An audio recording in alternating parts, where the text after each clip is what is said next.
it is Tristan with nerdettes-newsstand, and I want to talk a little bit about queer representation in comic books, more specifically, a little bit about what Tim Sheridan had to say about not only queer representation, but about comic book fans in general. Now, I want to give credit where it is due, and I would not have known about these specific tweets if it were not for Dazzling Kate. Check her out. She will be in the description. Also, subscribe, like, leave me a comment down below, all that fun stuff, and let's talk a little bit about it. Because I know at this point, if you're listening, you probably know I'm for representation.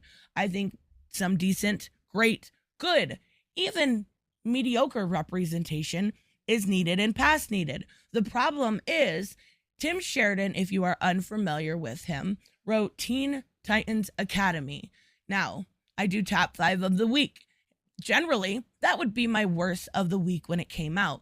I stuck with it because I wanted to know who Red X was. I made a video theorizing before it came out, thinking Red X had to be Clown Hunter, right? I thought this sort of mystery was compelling. He also did Shazam. I read that also because I wanted to see how it tied in with the future state stuff.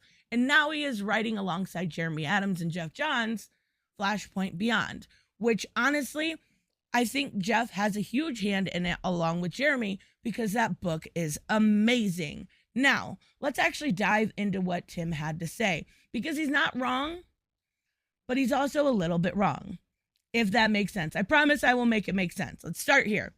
Comic fans, don't add stuff to established characters, just create new characters. We hear that all the time. Create new characters. Don't retcon a sexuality, even though people do come out as bi or gay or trans, older in life. Don't do that. Create a new character. Tim Sheridan creates new characters. Comic fans, I don't know them. I don't want to. This is trash. Usually what we hear more along the lines is oh my God, this is woke. I'm just saying, we do. No, he's not wrong here. He's not. This is pretty typical of comic fandom. You don't want a lot of people still use Iceman and Tim Drake as an example of retcons of sexuality that they do not like. When it comes to new characters, he created a bunch. And I think we can take a look at Ghostmaker, who is a bisexual male who was done correctly and actually is now kind of getting his own spinoff. Ghostmaker was introduced by James Tynion, and he was kind of the antithesis of Batman in a way, but still good to the core. Still had a good heart. He was alongside, had a fight with Batman, then eventually joined up with the Bat family, then helped with Clown Hunter, really put his work in the book. And then a year and a half, 2 years later, got a spinoff in Batman Incorporated. That was a great organic introduction to a new queer character. And honestly, it's probably my favorite of the new, I don't know, I love Punchline and Miracle Molly too, I'm not gonna lie. But, okay, male. It's my favorite male new character. It was a great way to introduce a character. The problem was, when it came to Teen Titans Academy, is you had one really, really good idea, and that was Bolt, a double amputee that could tap into the Speed Force. There is so much storytelling that could come from that. That was why I was so interested in the future state stuff. And then you had like Brat Girl and some of the Bat Gang people, right? You had Chupacabra. You had Gorilla Greg, who was a decent character also. You had Brick Pederizo, who turned out to be Red X. Nobody knew who he was. It was a disappointment for most fans. I'm not going to lie. You also had Stitch, who was another, I don't know. Stitch was a weird one because I'm not going to lie, the character's personality was so off-putting that you didn't root for Stitch. Constantly demeaning the original Titans, constantly being rude, constantly degrading. And it felt like it was over and over and over. And I didn't care for the character, but I did give it a chance. Now, another character that I really did like, Summer. She was a great character. There was a lot of brand new characters that had a lot of potential that you squandered. And I'm not saying you did it on purpose. I'm saying there was too much new and not enough storytelling. You should have taken your chance with maybe Stitch and Bolt and told their stories and got them introduced and made people understand who they were at the core, showed them in action, and showed them during and when they mess up, how they mess up, what they can do. Those were two characters that had a lot of potential, but you really overloaded people with so many extra characters. And there was some decent ones. I'm not saying that. The problem is he's not wrong here. But what people notice about this book isn't great new characters.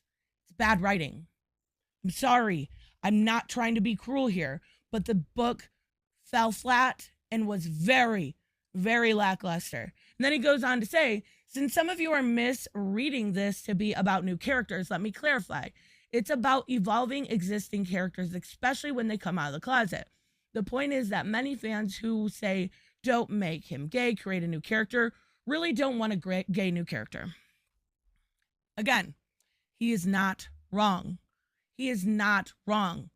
If there is any sort of gay character in a book or in a movie or in a TV show, it is 100% called woke almost all the time. We're seeing it right now when it comes to GTA 6. Just because there's a woman in it, it's being called woke. Because they won't say sexist jokes, it's being called woke. It's absolutely ridiculous that, and to be fair, I don't think a lot of people understood how anti-capitalist that messaging was in GTA. And then they literally had that like conservative radio that made fun. Okay, I digress. That's for a different subject. But he's not wrong. A lot of these people don't want either. Don't want either. So you can't win either way. So what do you do? What do you do in that situation where you can't win either way? You make the writing matter.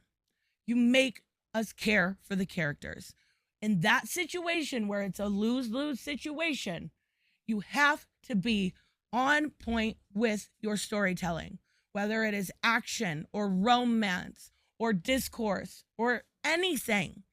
The problem was for Tim. Hopefully this is a learning experience. It wasn't on point.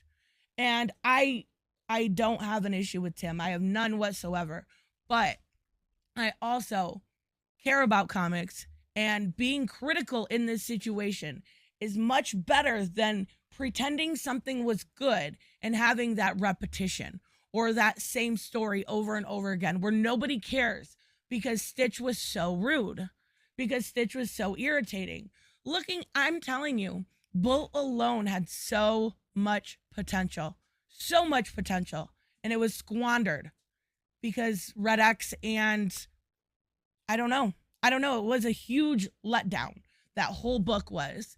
And even the main titans themselves, Beast Boy, Cyborg, they did some weird like Cybeast thing. It was odd and then forgotten about. Starfire, Dick, they were all out of character.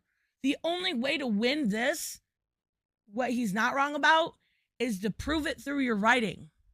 And you didn't. But there's always next time. Hopefully, people learn that if you want good queer representation, you have to write good characters. That's it. It's really, really simple. Anyways, let me know, of course, what you guys think about this. Let me know if you think Tim's wrong. And you know what? That could possibly be, but I don't think he is. I really, really don't. I will see you guys in the next one.